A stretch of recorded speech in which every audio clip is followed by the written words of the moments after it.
Hello friends, હું છું કલ્પનાસ કિચનમાં આપનું હાર્દિક સ્વાગત છે. હેલો ફ્રેન્ડ્સ, સબ્જી તો તમે ઘણી બધી ખાધી હશે, પણ ક્યારે લીલા નાળિયેરની સબ્જી ટ્રાય કરી છે ફ્રેન્ડ્સ? તો ડેફિનેટલી ટ્રાય કરવા જેવી છે. બહુ જ ફાઇન સબ્જી બને છે ફ્રેન્ડ્સ. અને મહેમાન કદાચ ઘરે આવ્યા હશે તો એ આંગળા ચાટતા રહી જશે અને ઘરના બધા લોકોને પસંદ આવશે અને બાળકો બી ખુશ થઈ જશે કે આ કઈ જાતની સબ્જી બનાવી છે. મજા આવી જશે અને રોટલી પણ ઓછી પડશે ફ્રેન્ડ્સ. એટલી ટેસ્ટી સબ્જી બને છે ફ્રેન્ડ્સ. તો વિડીયો અંત સુધી જોવાનું ચૂકતા નહીં ફ્રેન્ડ. તો ચાલો રેસીપી શરૂ કરીએ. હેલો ફ્રેન્ડ્સ, આજે આપણે બનાવવાના છે લીલા નાળિયેરની સબ્જી. અને ફ્રેન્ડ્સ, લીલા નાળિયેરની સબ્જી તમે ના ખાધી હોય ફ્રેન્ડ્સ તો વિડીયો પૂરો જોજો. એટલી ટેસ્ટી સબ્જી બને છે. તો સૌથી પહેલાં તો આપણે અહીંથી એને કટ કરી લેવાનું છે. અત્યારે એકદમ કડક છે એટલે કાપતા થોડીક વાર લાગશે, એટલે બહાર એને આપણે કટ કરી લઈશું. આવી રીતના એનું પાણી છે આપણે કાઢી લઈશું.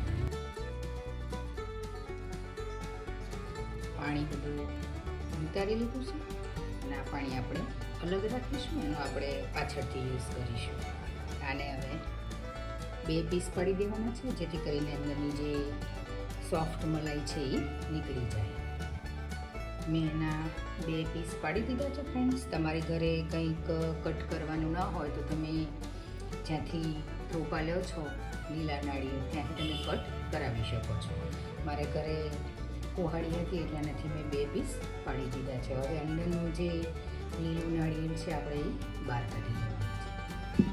આ રીતના ચમચીથી બહાર કાઢતા જશું ને. બહુ કડક હોય તો તમે ચાકુ બી એનો યુઝ કરી શકો છો.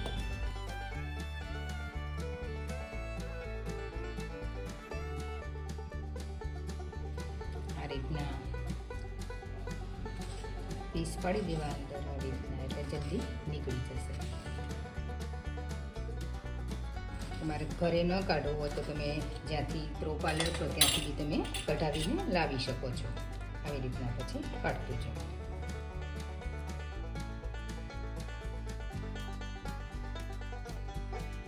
આ રીતના આપણે અંદરથી બધું રિમૂવ કરી લઈશું.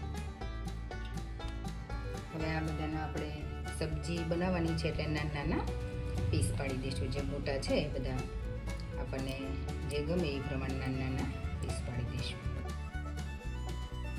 ફ્રેન્ડ્સ, આ સબ્જી એટલી બધી ટેસ્ટી બને છે કે ક્યારેક તમને એવું લાગે કે હવે શું સબ્જી બનાવી, કઈ સબ્જી બનાવી, અને ઘરમાં આવી રીતના ત્રોપા પડ્યા હોય અથવા તો ગામમાંથી નીકળતા હોય ને તમે લઈ આવો તો તમે આરામથી આ સબ્જી ઘરે બનાવી શકો છો અને કંઈક અલગ બનશે.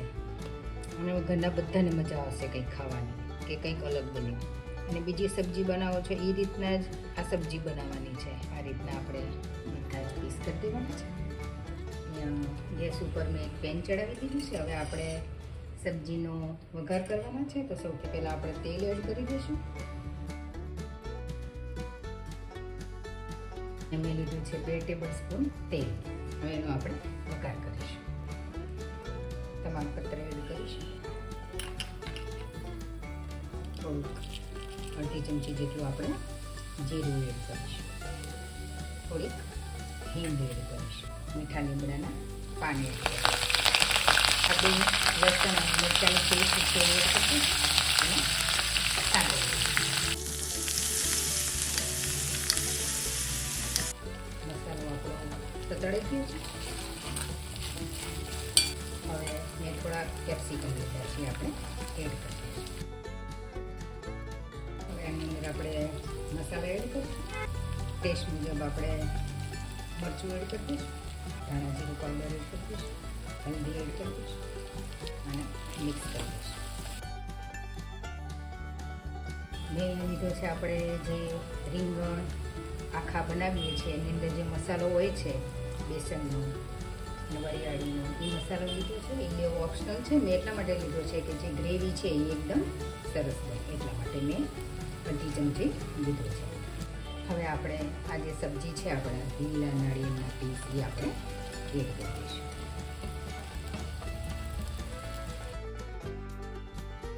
હવે જે આપણે પાણી લીલા નાળિયેરનું રાખ્યું હતું એ જ પાણી આપણે આની અંદર એડ કરવાનું.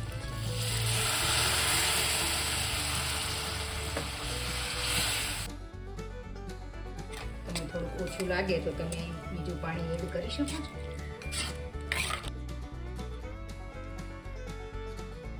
હવે ટેસ્ટ મુજબ આપણે મીઠું એડ કરી દઈશું. 5 મિનિટ આપણે ધીમે તાપે એને થવા દઈશું. તેલ એકદમ છૂટી ગયું છે અને સરસ સબ્જી થઈ ગયું છે. તમને જેટલું વધારે સોફ્ટ ખાવતું એટલું કરી શકો છો. મેં મીડિયમ સોફ્ટ રાખ્યું છે, તમે જોઈ શકો છો. એકદમ મસ્ત ગળી અને સરસ એવું થઈ ગયું છે. કલર જોઈને જ આપણને ખાવાનું મન થઈ જાય એવો મસ્ત કલર આવે છે. તો આપણે થોડીક કોથમીર એડ કરી દઈશું. ગેસની ફ્લેમ છે આપણે બંધ કરી દઈશું. મસ્ત એવા નાળિયેરના બાઉલની અંદર આની અંદર ખાવાની એકદમ મજા આવી જશે ફ્રેન્ડ્સ. એકદમ ટેસ્ટી એવું આપણું સબ્જી બન્યું છે. આ એડ કરીશું આપણે દાણા બાજે મસ્ત શાક. તમે જોયું ને ફ્રેન્ડ્સ કેટલું બનાવવું સરળ છે. બધી જે સબ્જી બનાવવું છે એમ જ આ શાક બને છે.